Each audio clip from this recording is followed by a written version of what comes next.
जीवन में अगर जो हम बोल रहे हैं वो नहीं है हमारे जीवन में, तो इसी को पाखंड कहते हैं, दंभ कहते हैं। दूसरों से कहें सत्य बोलो और दिन भर प्रपंच बोलते रहे, झूठ बोलते रहे। हां, त्याग मार्ग में चलो और दिन भर भोगों का चिंतन करते, ये इसी को पाखंड कहते हैं, इसी को नाटक दंभ कहते हैं।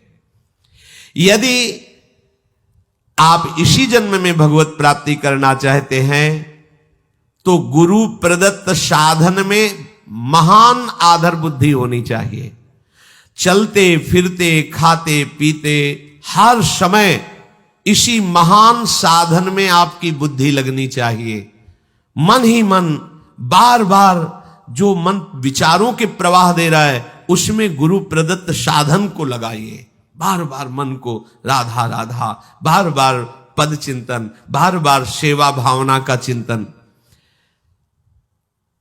जब तक प्रियालाल तुम्हारे हृदय में आकर विराजमान ना हो जाए तब तक साधना पक्की नहीं मानना। आपको कुछ स्थिति प्राप्त हुई है तो उसकी पहचान क्या है? आंख खोलो तो प्रियालाल, आंख बंद करो तो प्रियालाल। किसी व्यक्ति पर दृष्टि गई तो उसके हृदय मंदिर में प्रियालाल, किसी जड़ वस्तु उसके हृदय में प्रियालाल, सर्वत्र से प्रिया। अब कोई गिरने के चांस नहीं, बिल्कुल कोई नहीं गिरा सकता।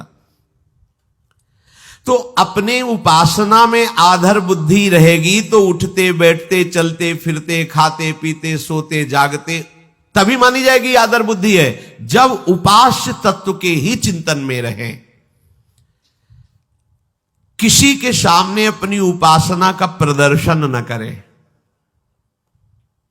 जैसे श्री जी की सेवा हो रही है तो हमारी ये भावना नहीं होनी चाहिए कि हम ऐसा श्रृंगार करें कि लोग देखकर प्रभावित हों। बदल गई भावना। हम अपनी लाडली जी को दुलार कर रहे हैं, लाडली जी ने जिन्हें दर्शन के लिए बुलाया है वो बैठे देख रहे हैं, वो बैठे सुन रहे हैं।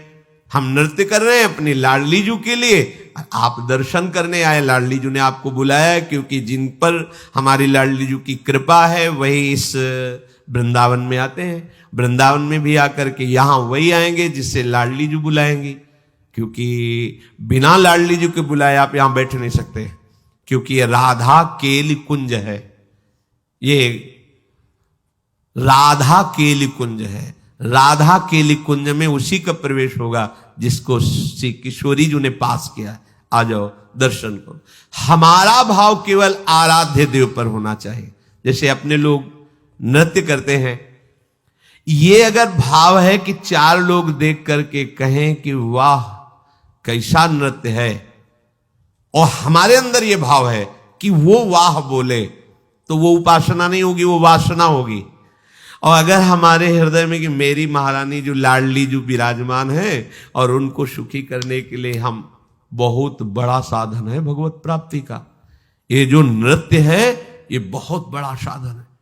मतलब इससे लाडली जो बहुत जल्दी रीझ जाती है। हमारे रिजवाल ठाकुर हैं, मधुकर शाह जी राजा थे पर परम वैष्णव भी थे।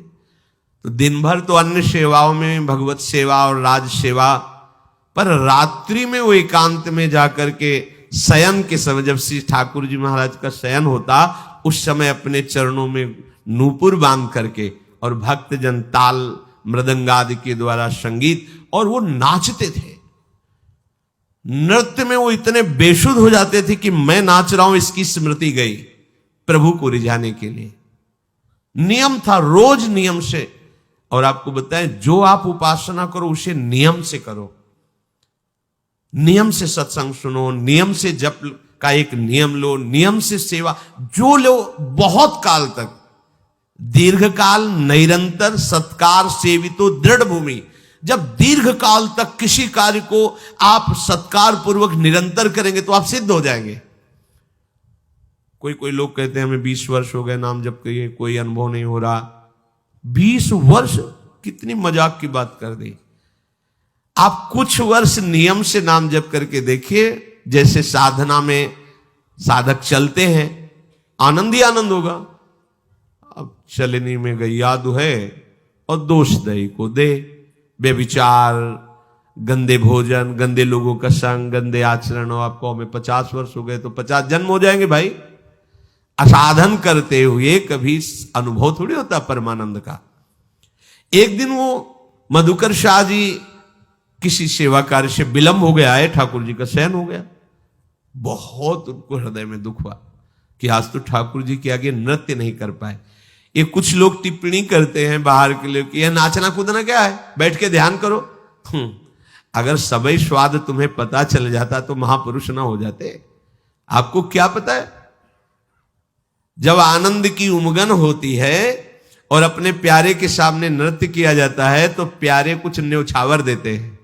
वो न्यौछावर होती प्रेम, जो किसी साधना से नहीं मिलता, केवल प्यारे की कृपा से मिलता है। ये जो लोग कहते हैं ना कि देखो बाबा जी लोग नृत्य कर रहे हैं या किसी का ऐसा, ये नाचना गाना क्या है, क्या जाने।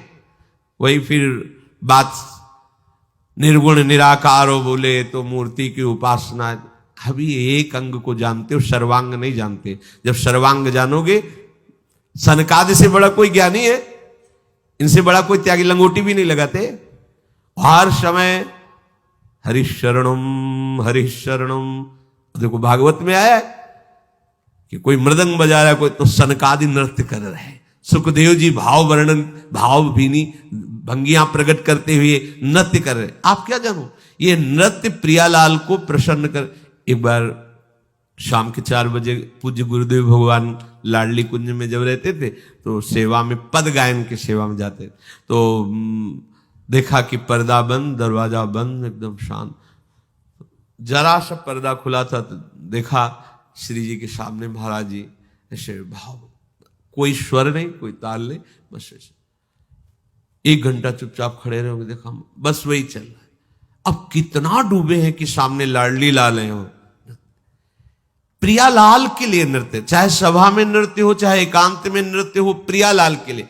ये जो मानते हैं ना कि ये नृत्य करना दिखावा है, ऐसा नहीं है। मीरा जी रात्रि रात्रि भर अपने गिरधर के सामने नृत्य करते। यो नृत्यति प्रहृष्टात्मा भावैर बहु शुभक्तितः सा निर्दहति पापानि मनवंतर सतेष्वपि नृत्यताम श्रीपतेरग्रे तालिका वादनैर भृशम उड्डीयन्ते शरीरस्था सर्वे पातक पक्षिणः। जो उपासक आनंद में भर करके इस विचार से कि जो मैं नृत्य कर रहा हूं मेरे प्रियतम प्रसन्न हो, प्रभु के विग्रह के आगे नृत्य करता है, उसके सैकड़ों मनवंतरों के जन्मों के पाप नष्ट हो जाते हैं। यो नृत्यति प्रहृष्टात्मा भावैर बहु शुभक्तितः स निर्दहति पापानि मनवंतर सतेष्वपि। सैकड़ों मनवंतर में जो हजारों जन्म हुए, उन सब जन्मों के पाप नष्ट होते हैं प्रभु के सामने नृत्य करना। नृत्यताम श्रीपते अग्रे तालिका वादनैर भृशम। ताली बजाते हुए प्रभु के सामने आप नाच रहे तो आपके शरीर में जो पाप छुपे हुए सब नष्ट हो रहे, सब उड़ रहे। जैसे ताली बजाने से पक्षी उड़ जाते हैं, ऐसे जो ताली बजाते हुए प्रभु का नाम कीर्तन करते हुए प्रभु के सामने नृत्य करते हैं तो शरीर स्था सर्वे पातक पक्षिणः। पाप रूपी पक्षी शरीर के स्थान से हट करके निकल जाते हैं। प्रभु जी हमारे स्वामी हैं और मैं उनका सेवक हूं। उनको रिझाने के लिए मैं नृत्य कर रहा हूं, गान कर रहा हूं। पर गान का, नृत्य का भाव किसी और के दिखाने के लिए नहीं होना चाहिए। जैसे बहुत कला प्रवृत्ति से नाच करके अंदर भाव है कि दूसरे रीझे, बस बात बदल गई, अब वो उपासना नहीं रही। दूसरे की दृष्टि में आना कि मैं बहुत बढ़िया, ये अपने भाव है, अब उपासना नहीं रही, अब केवल नाटक है। लेकिन वही नृत्य यदि प्रभु को केवल निमित्त बना, प्रभु को केवल प्रभु को लक्ष्य बना, बस वही आपकी भगवत प्राप्ति का हेतु हो जाएगा। संसार में सब नाच ही रहे हैं, माया नचा रही है, परंतु वो बड़े भाग्यशाली हैं जो प्रभु के सामने नृत्य करते हैं। प्रेम का पंथ निराला है। जब तक हमारे हृदय में किसी और की स्मृति है, किसी और के रिझाने का भाव है, तब तक प्रेम का स्पर्श नहीं होता। एक हड़िया सराय है, प्रयाग से 6 कोस की दूरी पर। वहां श्री ठाकुर जी की सेवा का विस्तार करके नारायण दास जी नाम के एक संत थे। वो जब श्रृंगार कर लेते तो बहुत जोर से फिर नाचते थे, घंटों नाचते श्री ठाकुर जी के आगे। उनका नृत्य ऐसा होता था कि लोग आश्चर्यचकित हो जाते थे। एक होता है बनावटी नृत्य और एक होता है भावात्मक नृत्य, जिसकी दृष्टि में कि सामने प्रभु हैं, उसमें फिर दिव्यता आ जाती है। जो इनके नृत्य को देखे वो लट्टू हो जाए, आसक्त हो जाए। उनकी भावभंगियां, आंखों से आंसू झर रहे, रोमांच हो रहा है, सामने प्रभु बैठे नृत्य कर रहे। तो वहां का शासक मीर था। उसने जो सुना कि हड़िया सराय में कोई संत आए हैं, बहुत विचित्र नृत्य करते हैं और बड़ी महिमा है, सब देख करके आश्चर्यचकित हो जाते हैं। सराय होता है जहां बहुतायत हो, जैसे वृंदावन को संतों की सराय कहा गया है, यहां संत गली गली संत है। हड़िया सराय में मलेच्छों की बहुतायत थी। संतों की महान महिमामयी वृत्ति यही होती है कि जो अभक्त हैं वो भी उनको देखकर भक्त बन जाते हैं। वहां ठाकुर सेवा विस्तार करके नृत्य किया तो वहां के मलेच्छ प्रभावित हो गए और मीर साहब को सूचना दी, जो वहां के राजा थे। उन्होंने भेजा कि चलो हमारे सामने नृत्य करो आकर के। अभी भारी समस्या हो तो केवल प्रभु के सामने नाचते। हरि ही के आगे नृत्य करे, हिये धरे यही धरे, देश देशनी में जहां भक्त भीर है। हड़िया सराय मध्य जाय के निवास लियो, लियो सुनि नाम सो मलेच्छ जाति मीर है। बोली के पठाए महाजन हरिजन सबे, आयो है सदन गुनी ल्याओ चाह पीर है। आनी के सुनाई भई बड़ी कठिनाई, अब कीजे जोई भाई वो निपट अधीर है। नारायण दास जी केवल अपने प्रभु के लिए नाचते थे, संत थे, पर उनके जब नृत्य की महिमा वो मीर राजा ने सुनी, उन्होंने आदेश किया कि यहां जितने भी देश के गुणी हैं सब बुलाए जाते हैं, तुम नृत्य के गुणी हो, आओ और हमारे दरबार में हमको नृत्य दिखाओ। ये बड़ी समस्या में फंस गए कि राजा है, अगर इसकी बात नहीं मानते तो ये भक्तों को और भक्तों को सताएगा भी, अगर बात मानते तो हमारा नियम टूटता है, क्योंकि हम केवल प्रभु के लिए नृत्य करते हैं, किसी और के लिए नहीं। ऐसा होता है। पहले बादशाह लोग, राजा लोग संतों को अपने दरबार में बुलाते थे उनकी सिद्धियां देखने के लिए। गोस्वामी जी को भी बुलाया था, तुलसीदास जी को अकबर सम्राट ने, पहला पहला परिचय था। सुना तो आदेश भेजा। संतों को लगता था कि अगर नहीं जाएंगे तो ये संत द्रोह ना पैदा कर दे, संतों को मारना, संतों को सताना, इसलिए अगर हमारे जाने से राजी हो जाए तो चलो। संतों की भावना पुष्ट हो जाए इसलिए महापुरुष जन जाते थे, कोई डरते नहीं थे। गए ना कोई प्रणाम ना कोई नमस्कार, जो भगवान के भक्त होते हैं सब बैठा लो, थोड़ा भक्त हृदय भी। चमत्कार दिखाओ, आप सिद्ध संत हो हिंदू धर्म के, चमत्कार दिखाओ। तो उनका हमें तो कोई चमत्कार आता नहीं, हम तो राम राम राम जपते, जो प्रभु दे देते हैं पा लेते हैं, हमें तो कोई चमत्कार। बोले हमने सुना है तुम सिद्ध पुरुष हो, चमत्कार दिखाओ, हमारी आज्ञा का उल्लंघन मत करो।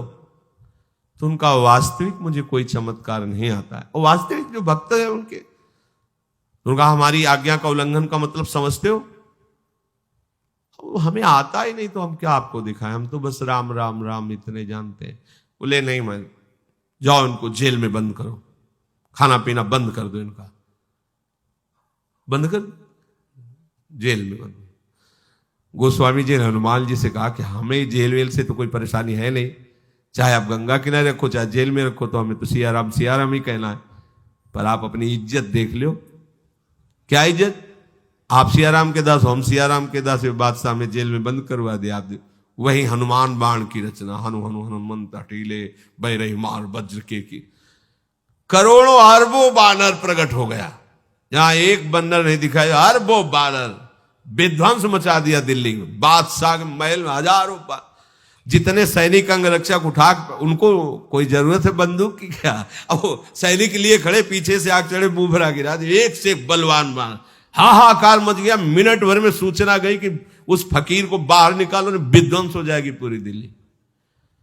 सामने जाकर के हाथ जोड़े प्रणाम करके अकबर, अरे आप ये चमत्कार पहले दिखा देते। बोले हमें पता ही नहीं कि चमत्कार है, हम कोई चमत्कार है, हम तो बस राम राम राम। अगर संतों से कोई पूछे कि तुम्हारा चमत्कार क्या, तो क्या जानेंगे? अब राधा राधा कहते हैं, उनकी जूठन पाके जी रहे, अब क्या चमत्कार है? वो करे जो तुम्हारे ऊपर करे, हमें क्या?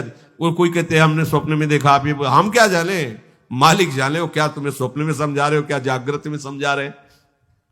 नारायण दास जी के सामने बड़ी समस्या हो गई कि राजा की आज्ञा, और वो भी मलेच्छ धर्मावलंबी, अगर हम नहीं जाते तो संतों के प्रति अश्रद्धा करके कहीं अनर्थ न कर दे, और अगर जाते तो मेरे जीवन भर की निष्ठा में पानी फिर जाएगा। जब उपासक कभी ऐसी समस्या में पड़ता है तो फिर सीधे भगवान से सलाह लेता है। नारायण दास जी ने भगवान से कहा कि अभी आप ही उपाय बताओ, क्योंकि आपको मैं वहां ले नहीं जा सकता। भैया कि प्रभु का सिंहासन रखकर प्रभु को विराजमान कर, उनको ना ऐसी सभा में कैसे ले जाए? जो विधर्मी हैं उनकी सभा में ठाकुर सेवा विस्तार करके कैसे आपको नहीं ले जाएंगे? बहुत प्यार करते हैं भक्तजन अपनी सेवा से, ऐसा नहीं कि कहीं भी है ही नहीं, आप हमें दंड दे दो, आप हमें जो चाहो, हमारे ठाकुर को हम देखने भी नहीं देंगे तुम्हें, इतना प्यार होता है। कोकिल साईं जी सबको अपने ठाकुर जी के दर्शन नहीं कराते थे, पता नहीं कौन क्या मांग ले ठाकुर जी से, मेरे ठाकुर जी को परेशानी होगी इसलिए नहीं, चुने हुए भक्त को ही दर्शन कराते थे, जो कोई मांगे ना, और कहते थे कुछ मांगना नहीं, हम आराम से खवा पिया बैठा लाए, आप कुछ मांगोगे उनको परेशान। अब कितना कोमल भाव, हमारे प्रभु से मांगना भी नहीं, उनको परेशान नहीं कर रहा है, हम उनको सुख देने के लिए है ना, हम उनको दुख देने के लिए थोड़ी है। भक्तों को बहुत कोमल स्वभाव होता है, वो ये भूल जाते हैं कि भगवान है, वो अपने प्राणों से भी अधिक उनको प्यार करने लगते हैं। जैसे यहाँ अम्लेच्छों का आक्रमण हुआ तो बिहारी जी को लेकर बिहार बनाद में छुपा के, राधा वल्लभ जी को काम बनाद में, श्रीनाथ जी को ऐसे, ये थोड़ी कि भगवान है आप अपनी रक्षा करेंगे, हमारी भी होंगे दुनिया के लिए भगवान, हमारे तो लाडले लाल हैं, प्राण हमारे पहले जाएंगे, फिर कोई ठाकुर को छू सकता है। तो ठाकुर जी से कहा आपको तो वहां ले नहीं जाएंगे, अब हम उनके सामने नृत्य कैसे करें? मानो ठाकुर जी ने इशारे में बता दिया कि तुलसी जी मेरा ही स्वरूप है, तुम बड़ी माला वैसे ही तुलसी की डालते हो, तो नृत्य में बड़ी माला डाल के कैसे होगा? तो उसको उतार के रखने के बहाने सिंहासन में रख देना, और मेरा ही स्वरूप तुलसी जी है, फिर आप नृत्य करना। हाँ, बच गए, हमारी निष्ठा भी बच जाएगी और उसकी इच्छा भी पूर्ति हो जाएगी। तो उन्होंने गए सभा में और कहा नृत्य करना है, ये हम माला धारण करे रहते हैं, तो नृत्य में माला बड़ी है, तो पास में एक सिंहासन लगाओ, वहां हम माला रखेंगे, क्योंकि हमारी ये पूज्य माला है, तो हम आदर से रखें। किसी को समझने भी नहीं दिया, और राजा के समीप ही आसन, और उस पर तुलसी जी की माला विराजमान की, और भाव से देखा कि मेरे श्याम सुंदर ललित त्रिभंगी तुलसी जी में विराजमान है, और बस नृत्य शुरू किया, ऐसा गान ऐसा नृत्य शुरू किया, सब सभा आश्चर्यचकित, मंत्र मुग्ध, सबका मन शांत। ये भक्ति का प्रभाव होता है, जिसके हृदय में भजन होता है वो बोले, नाचे, गाए, या कैसी भी परिस्थिति हो, वो सब के मन को समाहित कर लेगा, क्योंकि सब में के मन को समाहित करने की सामर्थ्य एकमात्र भगवान में। जैसे विवेकानंद जी जब गए थे ना, तो यही चमत्कार दिखाया, सब पूरे विदेशियों के मन को आकर्षित करके, शून्य में कोई संकल्प नहीं, कोई विकल्प नहीं, सब सब आश्चर्यचकित हो गए, लट्टू हो गए, ऐसा चमत्कार। तदात्म होकर जे ही तदात्म भाव, जैसे श्री ध्रुव जी ने तदात्म होकर अपनी वायु रोकी, सबकी रुक गई। अच्छा, तदात्म होकर मन को शांत, सबका मन शांत, सब शून्याकार, किसी को शुद्ध नहीं, मैं कौन हूं कहां हूं। यह आश्चर्यचकित प्रभाव। नृत्य करते पूरी सभा में राजा तक आनंद मगन, पर नृत्य करते करते ललित त्रिभंगी भाव में ऐसे हुए, प्राण छूट गए। सामने दुनिया को दिखाई दे रहा तुलसी की माला, वहां ललित त्रिभंगी लालजू, और उन्हीं का वैसे रूप धारण ललित त्रिभंगी हुए और प्राण समर्पित कर दिए।